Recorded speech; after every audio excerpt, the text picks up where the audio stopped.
Winter Roses, Autumn by Fairytalelovr. Chapter 30.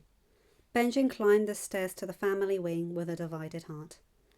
The amazing news from Essos was eclipsed by the bad, and the ones from King's Landing were even worse. Isla jumped to her feet once he came out onto the balcony she was on with the children, squeezing her hands as she rushed towards him. What? What news? They know where she is, he told her, and they let out a relieved breath. Oh, thank the gods. Is she well? We believe so. Wait. Isla took a deep breath. They know where she is. Means she... They don't have her yet? No, love. I'm sorry. She escaped, though. Benjamin, you are making no sense. Calm down, he shushed, smiling as Lyanna and little Adam looked over. Grey and lilac eyes narrowing in suspicion. They got to Volantis and found news in the Red Temple. Danny escaped, but the kidnappers took Dorea, the Archmaester, and the eggs, so... Yes, of course she went after them. But John knows where to go now, right? Aye, Benjamin said, taking a deep breath. Marine. Viserys Targaryen is the one who hired the sellswords. Oh, the vicious little... Is it about Mama and Papa, Uncle? Lyanna asked. Are they coming home now? Little Adam pressed. Papa knows where Mama is now, Benjamin said, so he will meet her soon. So, they are coming home? Lyanna asked as Aemon walked over, and the three siblings gave hands in a triad of very cute inquisitions. Benjamin smiled at their bond. They will return back northwest soon, I'm sure. But you need to understand, Leah. They are very far away. It will take them a long time to come back. All right, but they are fine? Of course they are, Benjamin promised, and even though he knew that a lot could yet change. But Lyanna gasped, Blue is awake! Bye now! She ran back to where the picnic towel was spread out, and her dragon egg rested in a nest of blue and grey fur, glinting against the sun. Blue has been awake much more these days, Benjamin said, frowning. I know, Isla said, a crease setting between her brows. So is Silver. And yes, I do know that having little Adam's egg be the same name as your brother's direwolf could be confusing, but he once said Silver is out. He will name him properly. What else from Essos? A dragon might have 3 heads, but there is a 4th on the way. Benjamin said, and Isla barely contained her excitement, knowing they shouldn't tell the children just yet. And the High Priestess sensed the power in John's blood. Melisandre has been saying that for years, Isla said quietly, still uncomfortable, watching the woman sit with the children and the dragon eggs. She knew that she owed John's life to the Red Priestess, and that John and Danny had talked her out of her murderous fanaticism as a condition to stay in their home. But there was still something about her. Aye, but Melisandre thought the power in John's blood came from his resurrection. This Kinvara didn't. She gave John a potion to speak with the spirit of a dead person. I see. He spoke with his mother, then. Well, Ella's next sentence was, John knows the truth. So, I'm guessing yes. Well, I do agree this was not the best way. Your brother... I know. Benjamin picked up Liara as she crawled over, smiling at his daughter, who giggled in response. But it is done now. Gods, he must be so lost and confused. The poor thing, all alone. Isla was even more anxious now. He is not alone, love, Benjamin said, as she bent over to pick up Rhea, who had crawled over after her sister. Adam is with him, and Adam was there at the tower. And Arya too. At least something good will come from her stowing away. She'll tell John nothing's changed. She pursed her lips. I still think she has no business. She started and snorted, looking away from Benjamin's amused look. John should have sent her back, she insisted. In a merchant ship he didn't fully trust. And why? So she could sneak away again? We are not having this argument again, Isla decreed. What about the capital? Anything else that is concerning? Is there anything more concerning than concealed caches of a wildfire? Benjen wondered, sighing at her luck. Cersei is there. Still don't know why. But Ned will make sure she doesn't leave. As long as she is in the Red Keep, Tywin won't dare attacking. Isla exhaled. I still don't know, Benjen. It just looks too simple. They didn't count on Jaime being there. On Jaime hearing about the wildfire and reporting it to Ned. It threw their plan off. Pycelle would have told them. Pycelle would have told them that Jaime would make his report and leave, as everyone suspected. But Jaime didn't leave. He didn't return to Dragonstone. Rather, he stayed in King's Landing, helping Ned, and now he's probably already at the crossroads, talking to Tyrion. Cersei won't act until she has her children with her.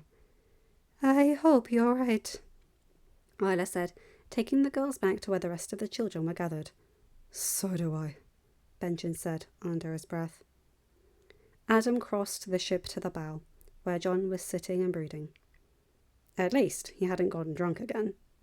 Jon smiled and chuckled when he saw the envelope in his hands. A hawk. What? Adam asked. A hawk, Jon repeated. It's the only bird that flew by alone for the past 3 hours. And this one was wearing a breastplate. Though I couldn't see the sigil. And now you're here with a letter. Adam chuckled. Oh, on hindsight. Probably not a good idea. And his name is Dusk. No, you may not comment on Alaria's poor sense of humour. What's the name of hers?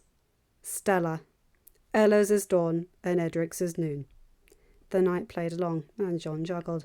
That's not very subtle. At least Lord Dondarrion has a good sense when it comes to naming. Well, there is no clever joke in Manfred, I agree. Still, I think, though, poor boy. Jon sighed. I assume you told them. Is it from him? If by him you mean your father, yes. Yes, it is. Adam handed over the letter. Jon took it slowly and only stared at the address. To my son. I'm not going to bully you into reading it now. It would be insubordination. Jon smirked. You're suddenly very cheeky. The knight snorted. It seems that in one conversation, your mother has taught you to be just like her. She was cheeky? Jon asked, and looked up at Adam, and he noticed the eagerness in his eyes.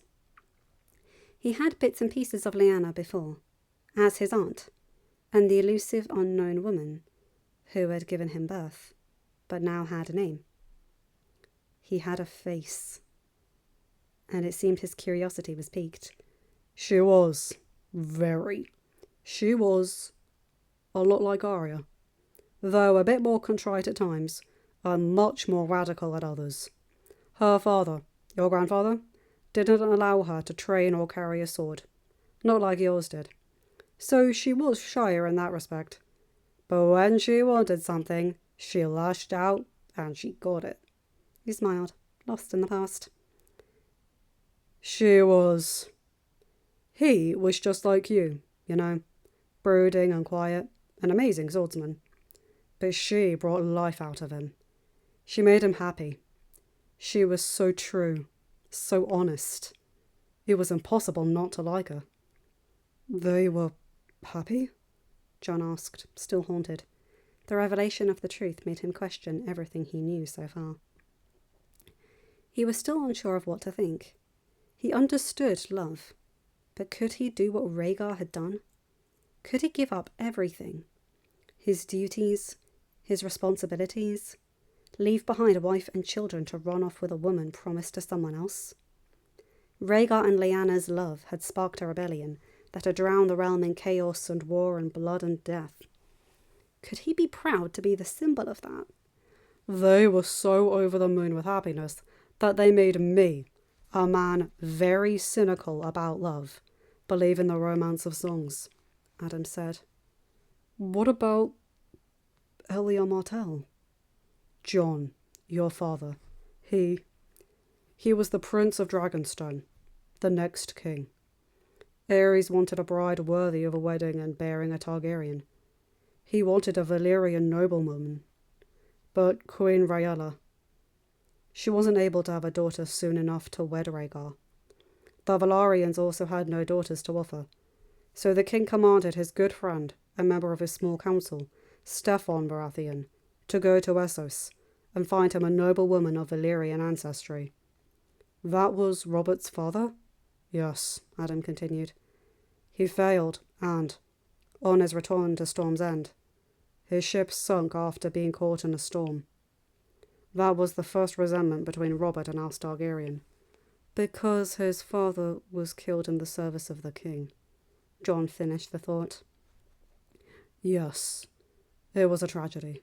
But anyways, Ares, already growing paranoid, thought it had been a maneuver by Tywin to prevent Steffon from replacing him as Hand. But the fact was that, while Robert's resentment festered, Rhaegar still had no bride. Ares then decided to find another house that had already married into the royal family. As you know, Robert had no sisters, so the Dornish alliance was brokered. Neither Rhaegar nor Elia had any great love for each other. They were only friends, who grew to be very good friends. They had a Rhaenys, and Elia was very sick afterwards. But Rhaegar had let himself be influenced by the prophecy, and was certain he must have 3 children. That these 3 children would lead to the War of the Dawn. Also, Ares wasn't satisfied with a granddaughter. He wanted a proper grandson. And so it came Aegon. And that nearly killed Elia. The Maester said another pregnancy would kill her, so they agreed that their marriage was over in that respect. Elia wanted to return to Dorne, to make sure Ares wouldn't force them to have another child. But if it was so dangerous to her, Jon cut in. The Mad King earned his name, Jon, as terrible as it is. He didn't care. He didn't care about anything other than what he wanted, what he decided. If he wanted a 3rd grandchild, it wouldn't have mattered at all that it would mean Elia's death. He would be capable of killing her himself, then marrying Rhaegar off to someone else. That's terrible, Jon muttered. I'm sorry, Adam said. I know that he was your grandfather, but I just need you to understand that everything that was done back then, all of the plans your father had in place, were to go around his father and to try to protect as many people as he could, especially your grandmother. Rhaegar agreed to let Elia go for a trip to Dorne after Harrenhal. And Harrenhal was not a mere tourney, was it? No, Adam chuckled. Rhaegar wanted to gather enough support from the High Lords to dethrone Ares and rise as king. Not out of greed, but because Ares wasn't fit anymore. But Varys found out, discovered some of the lords intended to betray Rhaegar, and, in trying to prevent Ares from taking his head off, and therefore drown the realm in chaos, the spider told the king there were rumours of treason, and Ares decided to attend the tourney to verify the threat. Because there was the growing enmity between Aerys and Tywin, because the king had refused Cersei as Rhaegar's bride, and he was afraid of how people whispered Tywin was the true power in Westeros. Jon snorted. Seems to be the pattern of kings, to leave the ruling to their hands. Yes, it does indeed. In any case, with the king there, Rhaegar didn't dare go in search of the support he needed. But that's when your mother changed everything.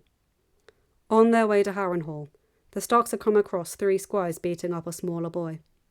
Lyanna was ahead of everyone on Winter, so she dismounted, claimed the boy was her father's bannerman, and kicked the 3 squires away.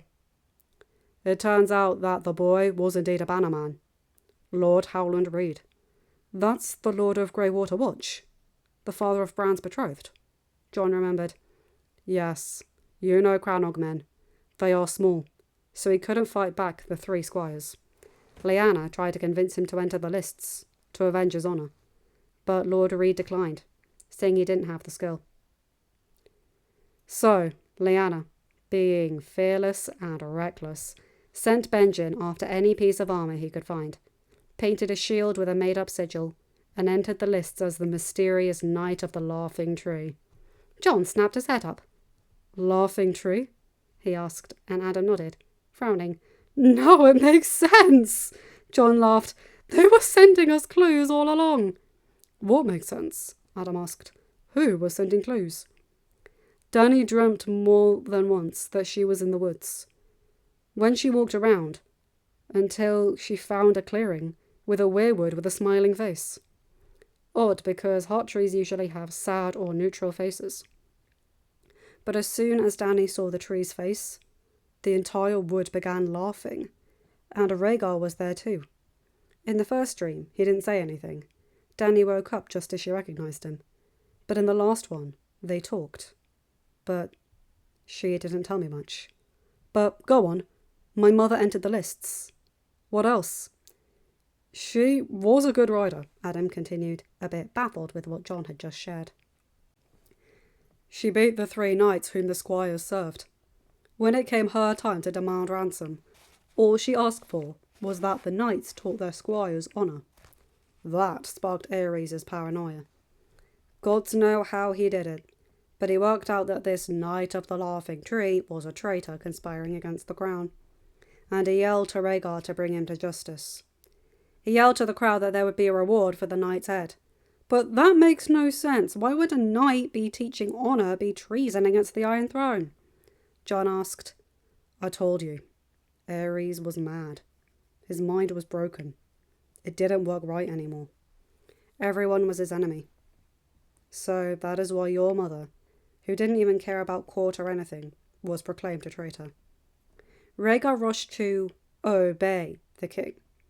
He too agreed that the knight was likely no threat to the throne, and he wanted to find him and help him escape before someone else killed an innocent to satisfy the king's desires. We tracked the knight all the way to the Godswood. To a heart tree, obviously, me and Rhaegar and Sir Barristan. When we got there, Lyanna removing her helmet, and when her long hair cascaded down, and Rhaegar realised she was a woman, not a man, he was instantly attracted to her. She was terrified, certain she would be brought before the king for execution. But if Rhaegar didn't want to do it before, he was never going to do it then. He managed to gain her trust, and she explained why she had entered the lists. And he was in love. Then he asked her name, and she said, Lady Lyanna, if you must know, of House Stark. And this is Winter, my mare. And Rhaegar was reminded of the prophecy, about a prince born of ice and fire, and he was convinced they were meant to be. So the only reason they were together was because Rhaegar was blinded by an ancient prophecy? John was outraged. No, John. You didn't understand it. Perhaps that did weigh in Rhaegar's decision. No one can ever know whether or not it has, but he was drawn to her because of her courage. He fell in love with her because of her actions. Once she said her name, he only decided to follow this feeling and damn the rest. Caution to the wind. But why did she love him? Adam chuckled. Because he was the first man to tell her she was right in picking up a lance and fighting in the lists. Because he didn't dismiss her as a lady, didn't send her to our Solar to stitch another dress. He told her she belonged on Winter's back, and that she had all the right in the world to carry a sword. Lyanna wasn't the sort to fawn over princes and wait in a tower for her song. She wanted freedom, and Rhaegar loved her for who she was, not for the position she was born into. John smiled. Just like Arya. Exactly. A few minutes of silence went by. What happened after Harrenhal? Well, on your mother's side, they returned north, stopping in Riverrun to set Brandon and Catelyn's wedding date. Then Lord Rickard wanted to set the date for Lyanna's marriage to Robert Baratheon, but if it was a match that displeased her before, she wasn't going to accept it now.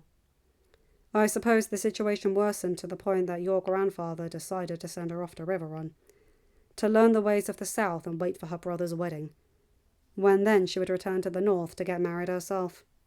So, in the end, Lyanna felt like she was being exiled from her home and told to be with someone she detested.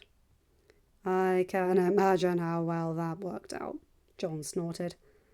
Lyanna sent Rhaegar a raven, saying that if he was serious about trying to marry her, it was now or never. She would run off to meet with him, or she would run off to Essos. But she was not going to Riverrun. She would have run away to Essos? John asked. If she already disliked the rumours she had heard of Robert Baratheon, meeting him during the tourney had made up her mind, Adam said. Rhaegar was already working on it, though. He had thought of proposing a second wife, but Elia wouldn't hear of it. She loved him as a dear friend only, but she wouldn't accept being the figurehead, knowing he loved and bedded another woman. Doesn't matter how legal it would be, and she cared nothing for the crown either. Only her children. So, they agreed that Ella would take Aegon and Rhaenys to Dorne and raise them there, until Aegon was old enough to return to court and learn his duty as crown prince. The High Septon agreed to these terms, decreeing that the holy purpose of a marriage was to produce heirs, and there was no use watering a dead tree. He would dissolve Rhaegar and Elia's marriage, acknowledge Aegon as heir, and then marry Rhaegar and Lyanna. All the while your father would gather support to dethrone Aerys and bring peace to the kingdoms. Then your mother's raven arrived, and he rushed all of his plans. We took a ship from Dragonstone and sailed to the Westerlands, Adam went on. Lord Reed helped Lyanna as she passed by the neck, and the Crannog men were there to make sure the Stark guards got lost in the swamps long enough to meet up with the Stark host coming down from Brandon's wedding months later. Lyanna escaped, and instead of going to Riverrun, she rode all the way to the Westerlands to meet us. We then sailed south to Dorne, and up the mountains to the Tower of Joy. There, the High Septon signed Rhaegar and Elia's annulment and married your parents. But why didn't they send a raven? John asked, confused. My mother had to have known that her family would be worried about her. She did send a raven, John, Adam said. We stopped at Starfall, and I was standing next to her as the maester sent the bird off. We don't know what happened. Only that when your Uncle Brandon received it, on the morning before his wedding, he instead had his horse saddled and rode all the way to the Red Keep. Once he was in the throne room, he proclaimed that he knew Rhaegar had taken his sister, so he demanded that the prince come out and die. Well, that was a stupid thing to do, John commented. Very much so. And no less because Aerys was indeed mad. So he placed Brandon and his retinue under arrest, and commanded Lord Rickard to come and negotiate the ransom. Except that when grandfather arrived, the Mad King had them both killed. Yes, Adam agreed. Poor decision, to slaughter the Warder of the North like that, and his heir, even without a sham trial. But Aerys hadn't seen sense in years. He connected Robert to his conspiracy against the throne due to his betrothal to Lyanna. So he sent a raven to Jon Arryn, commanding him to deliver your father Ned's and Robert's heads to the Red Keep. The rebellion was already in the works, John. Houses Stark, Tully, Baratheon and Arryn were already moving to replace Aerys. So when that raven arrived at the Eyrie, they rose up against the throne. Robert can claim from the top of his lungs he did it for Lyanna all he wants.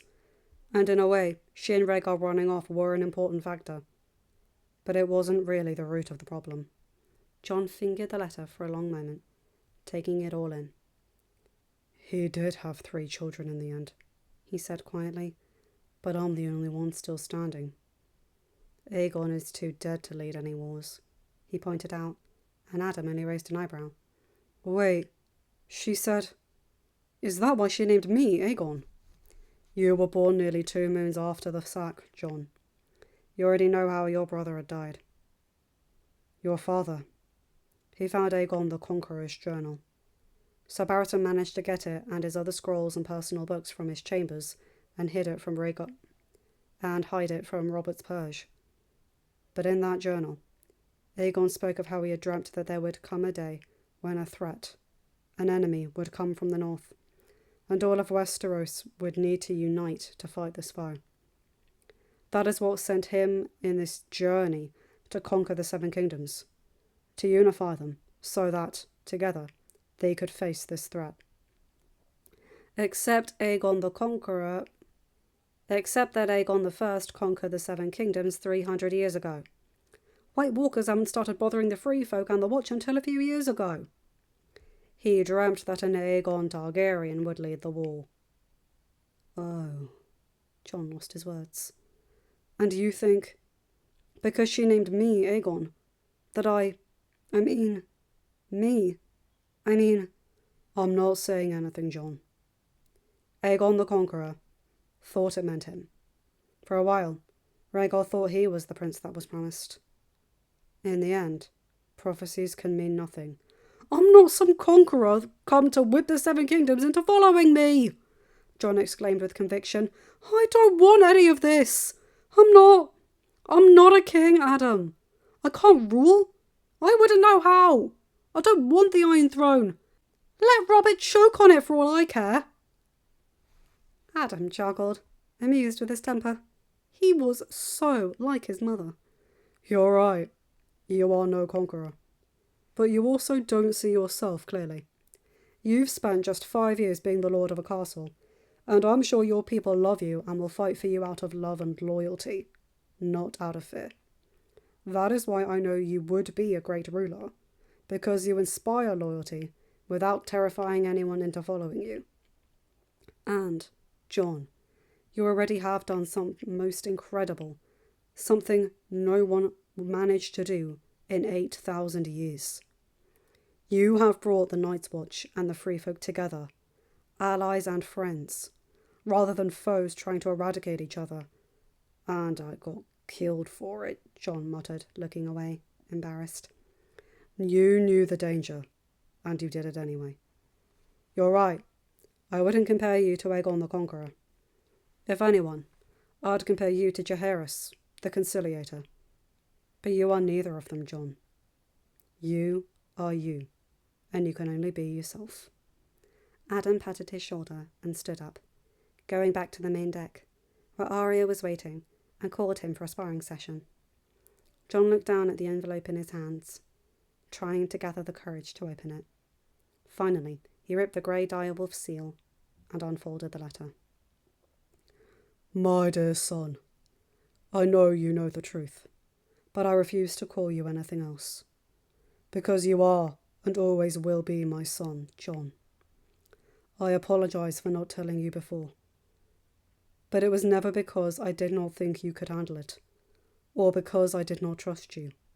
It was because of a zeal of love, and if I must be truthful, it was also a bit out of fear that I would lose one of my sons. After your mother passed away, I held you in my arms, and I cried in grief for her loss, but also in joy of having you.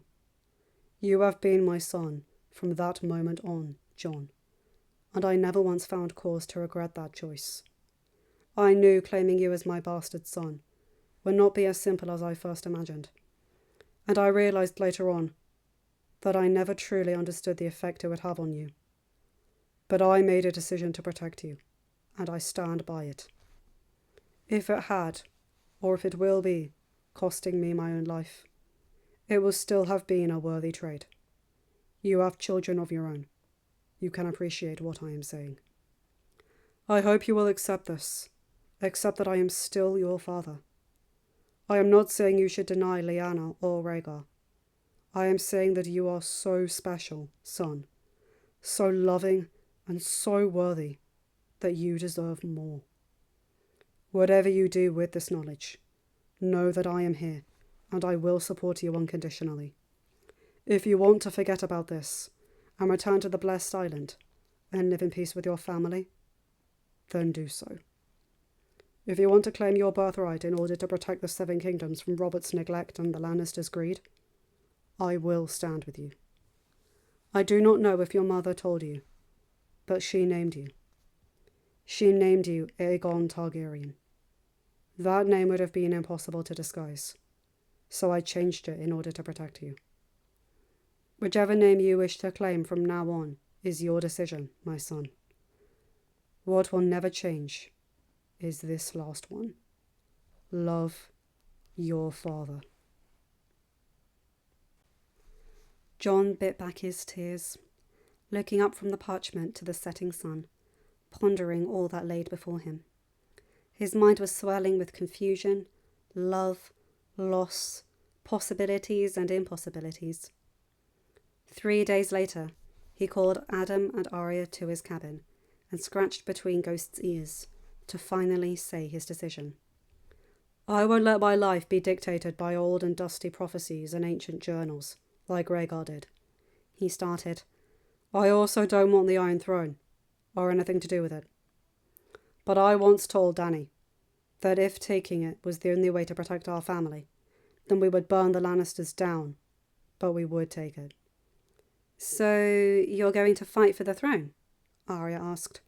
I am going to find my wife, and we will sail west.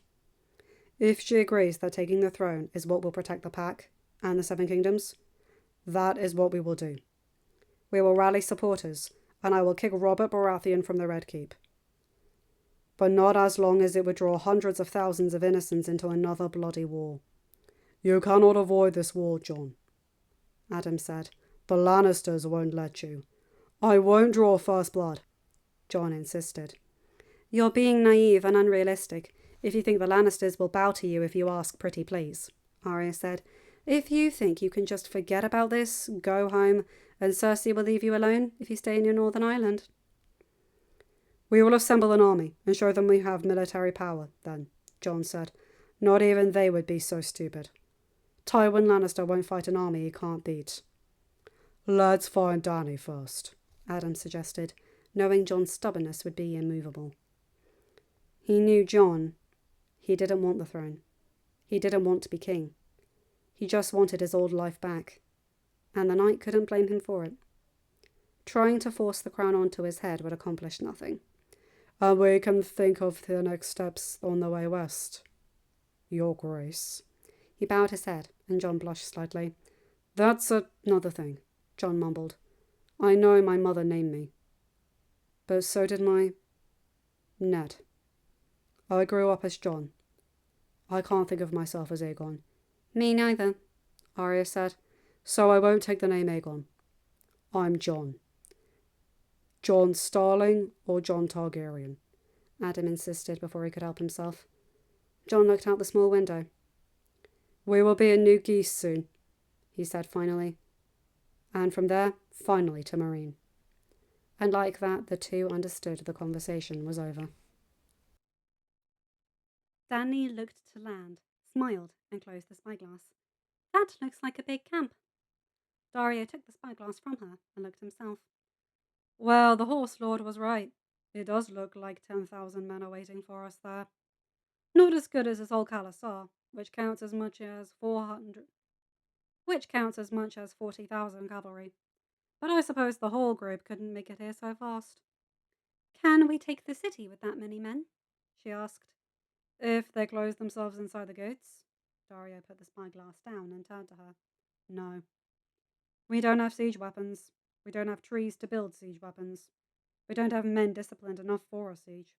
And we don't have the supplies to feed the men, we do for that long.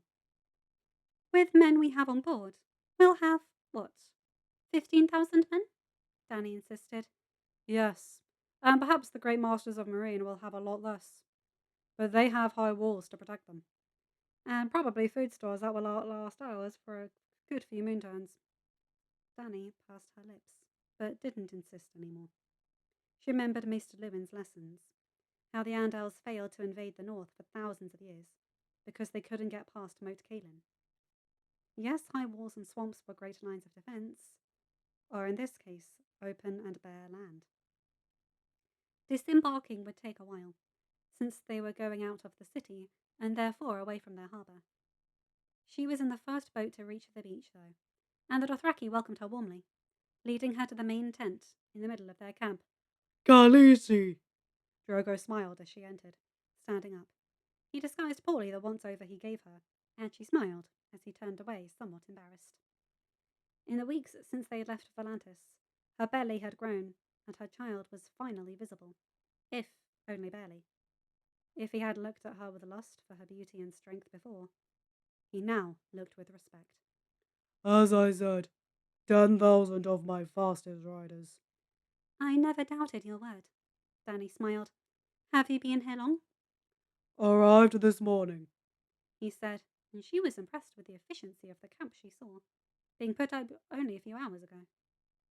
But then again, she thought, a nomadic people had to be efficient in this manner, or they would never arrive anywhere if they spent half the day setting up and taking down their camp. Any messages from the city? She asked, and her timing was perfect. Because Ricaro led a man into their tent, followed by 4 slaves carrying trunks. She raised an eyebrow at his courgette. A bear! I'm going to take a gamble and call you Sir Jorah Mormont. He bowed in deference. I am, princess, he replied in the common tongue. I come on the behest of your brother. Drogo called for the translator, but Missandei did it since the girl was not there. And what does my brother have to say to me? Danny asks. He thanks the second sons for delivering on their contract, and bid me deliver the payment. He thanks the Dothraki for providing extra escort to bring you safely to him, and also offers payment for their kindness. And he asks me to humbly escort you into the city, so you can finally meet. I see, Danny said, folding her hands in front of herself, to use the drape of her dress to cover her expanded belly. A very clever ruse with very carefully chosen words, but a very obvious lie.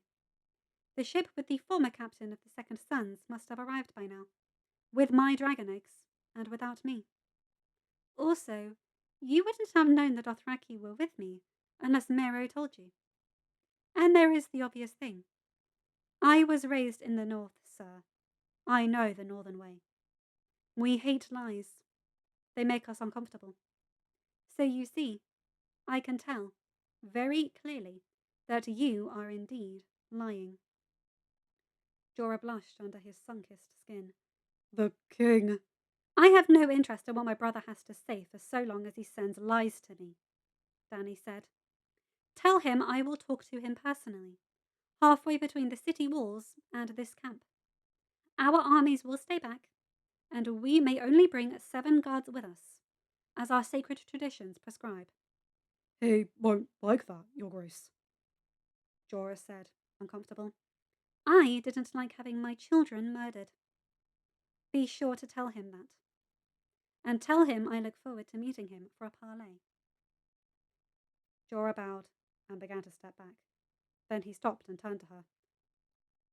After Robert Baratheon betrayed me, I thought I was serving the rightful king would finally bring me home.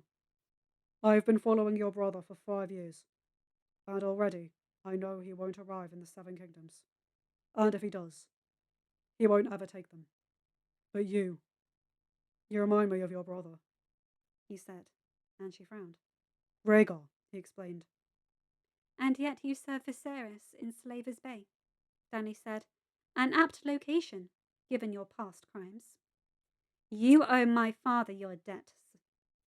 You owe my father your head, sir. Jorah looked down. I was blinded by love and lust, and I made a mistake. Living here, I understand the gravity of my crime, and I would do anything to redeem myself. Danny took a step forward. What has Viserys done with the dragons? Has he sold them yet? No, the Astapori arrived yesterday to trade their unsullied for the eggs, your grace. But the deal hasn't been done yet. How many unsullied? How many unsullied? Drogo asked, and Missandei rushed to translate. 8,000.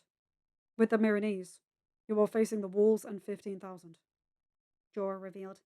Wait, Danny told Drogo and Dothraki, before he gave away any information. It was imperative now to rescue the eggs. So she switched back to common tongue. Deliver my message. Tell my brother I hope to see him tomorrow at noon. Then bring me my eggs, and I will allow you to show me you truly repent your crimes. And, if you do, I shall grant you your pardon. I will tell my father to do the same. Thank you, your grace. Jorah went to his knees in gratitude. But, Sir Jorah, Danny called as he turned to leave. As queen, I will allow you into the 7 kingdoms. My father is the only one who can allow you into the north. He nodded, saddened but understanding. You really are Ned Stark's daughter, You could have promised me Bear Island all over again, like Robert did, like Viserys did. In my desperation, I would have followed. But do you speak honestly? You give me a hard task, no promise to what I actually want. And yet, I believe you more than I ever did those two.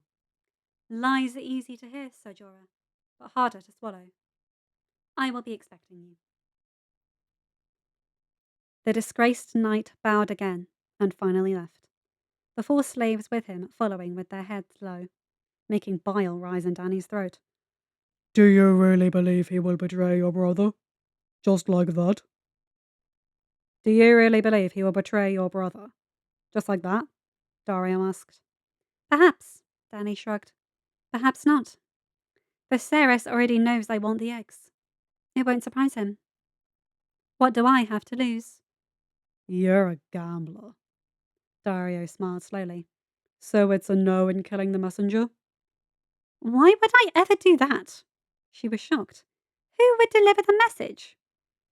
Some would say that killing the messenger sends a message. The sellsword shrugged. Not one that can be heard. Certainly not one who can deliver me a prize. She turned to Drogo. Can you send 4 of your men as my escorts tomorrow? She asked in his tongue. It will be my pleasure, Khaleesi, he replied. I will be one of them. She smiled, thanked him, and then allowed a Dothraki woman to lead her and Missandei to an equally big tent not far away. That was clearly meant for her. Your Grace? Missandei called as Dany sunk into the pillows on one side. Yes? Dany turned to her. Can you really? Tell when they are lying? No. Well, my family, yes, Dany smiled. Especially my daughter. When she said, No, Mama, I did not eat the last cookie. Dany blinked away her tears. What she wouldn't give to be able to give Lyanna one more cookie. Little Adam didn't like sweets that much. But Tyrion had got him addicted to bacon, a habit she had strongly been trying to break. She would give her own life away if she could chastise her son for eating too much bacon again. She cleared her throat, putting her composed mask back on. But not someone I have never met. I can't. But it was a risk worth taking, wasn't it? Missandei only smiled softly, deciding not to comment on the moment. Drogo had offered her whichever horse she wanted from his herd, except his own. So Dany, ignoring the stab at remembering her white mare back home, chose a beautiful silver. The sun was unforgiving, as was usual this far south, and Dany frowned as she saw a luxurious tent set up on their meeting spot. What is this? She asked. They did it overnight, Dario said. Well, at least we will be in the shade, she thought. Sweet sister, Viserys called, and Dany looked over. He was tall, though not as tall as Rhaegar had been in her dreams. Had pale skin, silver blonde hair, and pale lilac eyes. Though watery and joyless, they reminded her of Lyanna's, and she had to bit her lower lip to keep her pain inside. He was also a gaunt man, with hard lines in his face, and a feverish look in his eyes. And Dany couldn't help but think he had perhaps too much of their father in him. He was dressed in silks and wool, despite the heat, and it looked like he was keeping a sachet in the sleeve of his tunic to sniff. Given how thin his arms were, Dany was certain the sword at his hip was merely decorative. Brother, she greeted. Quite an extensive way to speak to me, I must say. Oh, sweet sister, what kind of an older brother would I be if I didn't rescue you from your jailers? You would have done a better job if you had aimed at the usurper's throat, rather than my children, she said, dismounting and coming to the tent, discreetly taking in every detail. Be the whole space around you. Always, was one of Adam's mantras. She saw the Archmaester to one side, his face relaxed and his eyes lost, as if she were looking at a simpleton. So she imagined it was some kind of ruse. Next to him, her precious eggs were nestled in the blue velvet of the box Uncle Benjen had carved especially for them. The starling winter rose proudly set on the underside of the lid. Standing next to it, Jorah only nodded at her. It was innocent enough that one would have mistaken it for courtesy. But she understood perfectly. He had been unable to come the night before, but he would deliver now. Dorea was curled up on the trunk's other side. She had clearly seen better days. One of her eyes was swollen closed. Her nose was out of place, and her dress was in rags. There was a middle-aged woman standing nearby, and across the tent, Viserys' other Styx guards. "Bastards of a bastard," he said, waving away. "They meant nothing." Dany only looked at him, unflinching. "Come, let's drink! Let's toast to our meeting!" "You murder my children, and call them a mere inconvenience. And you think I'll join you for a toast?" He scoffed. "Sweet sister, I was hoping to do this the easy way, but you are making it incredibly difficult. You see, me and the Great Masters, we have a marvellous plan to take back our family's throne. Come, sit, let me tell you." Sir Barristan was right, Dany thought. Viserys showed signs of taking after our father 2 decades ago, and the years alone in exile have clearly brought it out. She suddenly remembered her dream with her mother and what she had said. "However much I regret this failure." Viserys offered a cup of wine again, but Dany only raised an eyebrow at it. "Oh, in the name of the gods! Why must you make everything so hard like a little brat?" Viserys exclaimed. "You don't get to censor me! Not when you grew up in a castle with hot food in your belly 3 times a day. A bastard husband who showered you with jewels even if he kept you like a pet prisoner. All this time I was alone, going from place to place looking for true friends to recognize they were dealing with a true king. Plotting to get you free. Plotting to get our house and our throne back. So don't come here whining about the little brats the bastard forced into your belly. They do mean nothing. They were only chains they wrapped around your silly little ankles so you would stay and behave, rather than rise against the usurper. But you are a silly little girl, and you don't even realize how I saved you. I freed you from their claws. I removed the hostages they had against you. And all you can do is sit here posing as the wronged party." He snorted and took a large sip of the cup. "See? It's not poisoned. What kind of a monster do you think I am?" Dany chose not to reply to what she thought was a rhetorical question. She understood Viserys' life had been very difficult from hers. For all of the difficulties she had faced, Catelyn's bullying, the Lord's belittling her for her father, the constant threat that the usurper might call for her head at any moment, she had always had a roof over her head and warm food. She had had love and a family, but none of that justified anything. She felt that odd, magnetic pull towards the trunk again, but forced herself to focus on her brother. She accepted the glass, and convinced he wouldn't be mad enough to poison them both, took a sip of her own. It was warm, and it tasted awful, so she quickly put it away. "Not to your taste, sweet sister?" Viserys asked with a smile. "Not really, and it's warm. A good friend would tell you that few things are worse than warm wine." Dany smiled, remembering Tyrion. He had escaped, certainly. By the time the kidnappers took her, he would have been going out to inspect the village, or walking up there to return to the castle. Besides, he had escaped Casterly Rock and a sister hell-bent on killing him. Sellswords would be easy. "You must tell me how you convinced the savages to help you, sister," Viserys said, pouring another cup for himself and seeming completely recovered from his outburst, as if it had not even happened. "How do you even understand them?" He looked to where Missandei stood next to Dany. "Of course, the translator. The stupid sellsword told me you don't speak Valyrian," he tutted. "Something we will have to remedy, of course. The whore I sent to teach you the usurper forbade you to learn. But it's not too late. We can't have the Targaryen queen ignoring our glorious heritage. Now can we?" "Queen?" Dany asked, starting to feel too hot. And no less because of the betrayal her brother revealed in such a blasé manner. "Well, of course, sister. How can I be a proper dragon king? How can I be a proper dragon king if I don't have a proper Valyrian wife." "You mean to marry me?" "As is tradition in our family," Viserys exclaimed happily. "Our own parents were brother and sister."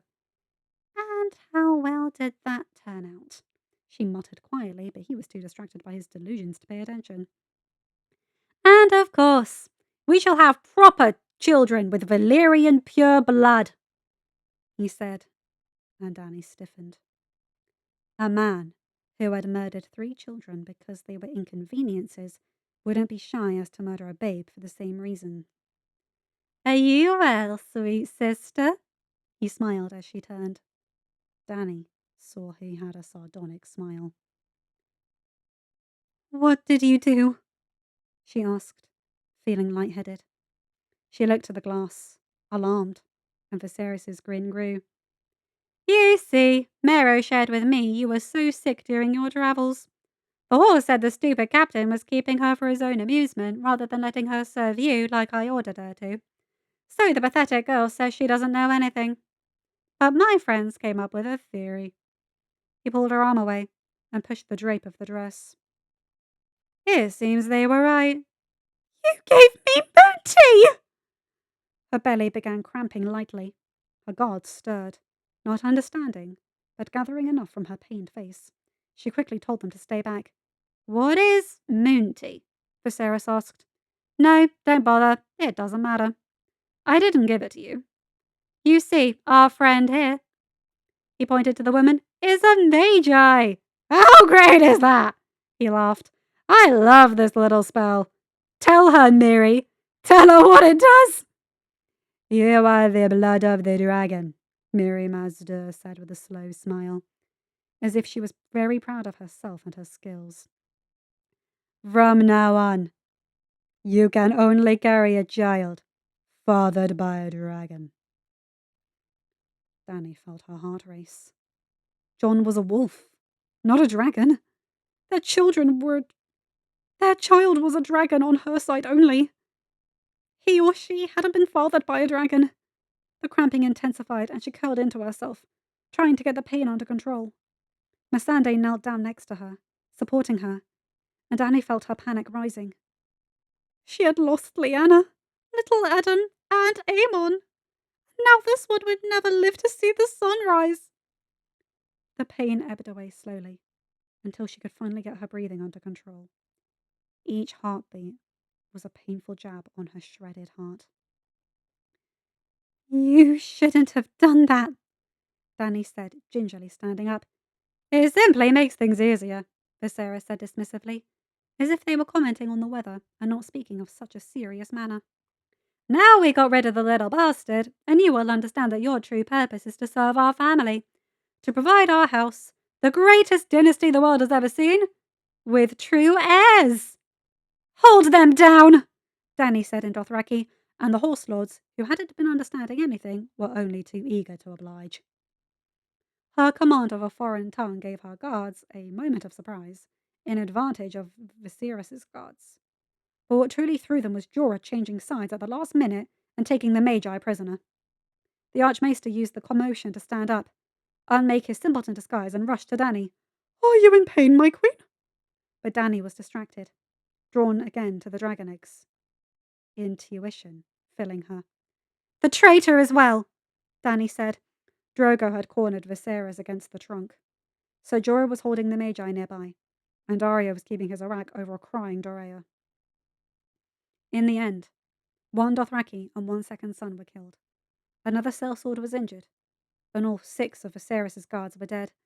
"I'm sorry, my lady," Doreah sobbed. "I thought... He took so long. I thought he had given up, my lady. I'm sorry. I'm so sorry." Dany walked to stand in front of her. "So it is true?" she asked, but Doreah only cried more and apologized. "He took me from a pleasure house, my lady. He said if I didn't do what he wanted, he would send me back there, and he would make sure I regretted it. You don't. Girl's out of favor. It's awful, my lady." But Dany couldn't pity her. What did she think? That Dany would allow her to be sent away to a pleasure house for protecting her family? You spent 5 years as my handmaiden, playing with my children, braiding Leanna's hair, and mending little Adam's clothes, and you were capable of conspiring in a plan that had them killed? Danny was so furious her voice shook. Dorea began to shake her head, and Viserys, worried she might tell that the attack on the castle had meant nothing than a hallucinogenic potion mixed into their water, cut in. This is outrageous! You named your bastard after the whore that seduced our brother and cost us our throne! Drogo didn't understand the words, but the tone was enough to earn Viserys a sharp slap. Will you allow this brute to treat me like this? I'm the king of the 7 kingdoms! You are an exile from the 7 kingdoms, Dany said, oddly calm. You hired mercenaries to kidnap me, murder my lord husband, and our children. So, for these crimes, You cannot judge me! Viserys exclaimed, outraged. I am the king! Very well. Dany was feeling her fury and anger grow exponentially, her blood growing warmer and warmer, close to a boiling point she knew not what for. Let us leave the Iron Throne aside. You have taken me from the north, and I will ensure northern justice is dispensed.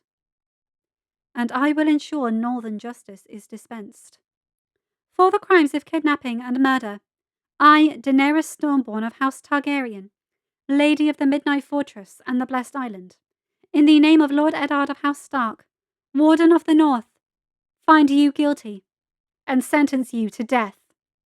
You cannot! Viserys was outraged and he lost his grip on his control, trying to advance against Dany. Drogo stopped him, pushing him backwards again,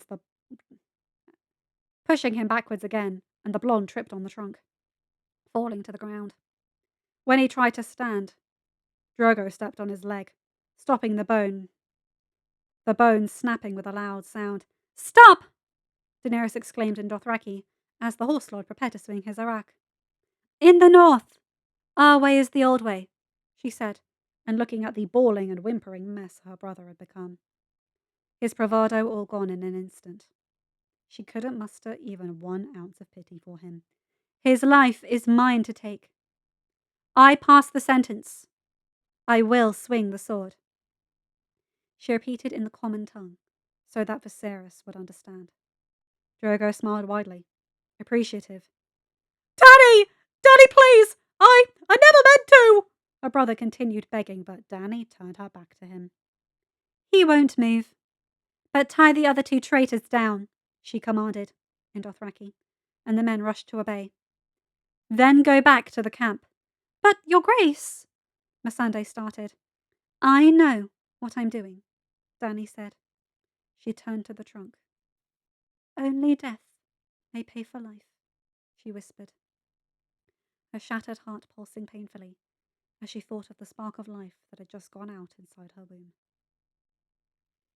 The Archmaester frowned, looking around the tent, then relaxing his face in shocked disbelief.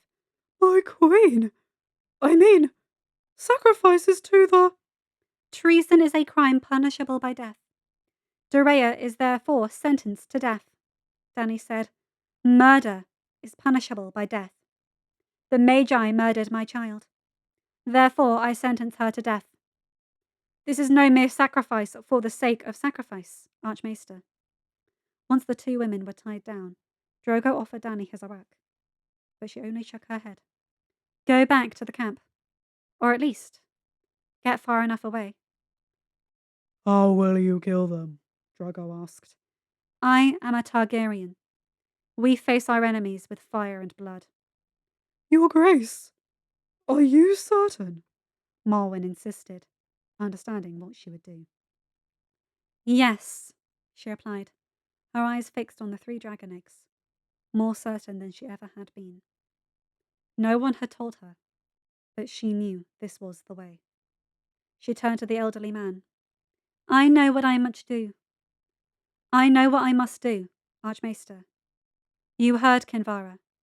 I am the dragon, the daughter of dragons, bride of dragons, the mother of dragons. She reached into the crescent next to him, putting her hands into the flames, welcoming their heat to the renewed awe of her company. The fire is mine, and I am the fire. This is what I must do. Marwyn remembered his visit to the wall and looked over to the shocked man fallen to the ground. Look at your hand, my queen. This is not the way to kill a dragon. Viserys can die for his crimes once he has witnessed the grandeur of the magic running in our veins. She replied, There are 3 eggs. There will be 3 deaths. Doreah, the Magi, and my child. Marwyn bit his lip, but before he could share his theory on the supposed poison, a theory that would imply revealing John Starling's true parentage, there was a clattering of metal, and they turned to look, amazed with his sister's resistance to the flames. Viserys had crawled on the floor to another crescent and overturned it, making the oil spill and the fire spread across the tent. Go! Go now! Dany said, pushing her own crescent towards the trunk with the dragon eggs. The people rushed away from the tent, getting the horses and going far enough away from the reach of the fire. Dany went around the meeting place, pushing all the crescents and spreading the fire towards the whole improvised structure, her clothes already burning up. She went to stand before her brother, and frowned when she noticed he was kicking and patting himself, trying to get away from the fire that had already consumed his clothes, and proceeded to devour his skin. No! No, no, no! Make it stop! Make it stop! I am the Dragon King! I am the last dragon! You are no dragon, Dany said calmly, the flames wrapping around her like a dress, welcoming her with their heat like an old lover. Fire cannot kill a dragon. Dany! How? He screamed in pure agony. How can you do this? I am Daenerys Stormborn, of the House Targaryen, she said in Valyrian, making Viserys look at her in shock. I come from the strength of the 14 flames, from the blood and seed of Aegon the Conqueror. I am the fire, and the fire is mine. You are weak, and the fire finds you wanting. Viserys' screams joined the Magi's and Doreah's as the fire consumed their flesh, and finally their hearts gave out. The fire swelled once that had happened, and, as it consumed everything else in range, Dany heard the distinctive crack of an egg. End of chapter. Hi guys, hope you enjoyed this one. I'm so sorry how long this took to come out. I've been on a 3-week holiday, and while I didn't go anywhere, I turned it into a 3-week mental health break. I've uploaded every now and then, and the other chapters, what can I say?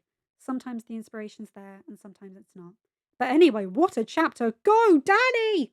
Her proving to Viserys that, he's wrong, and I am the dragon, not you.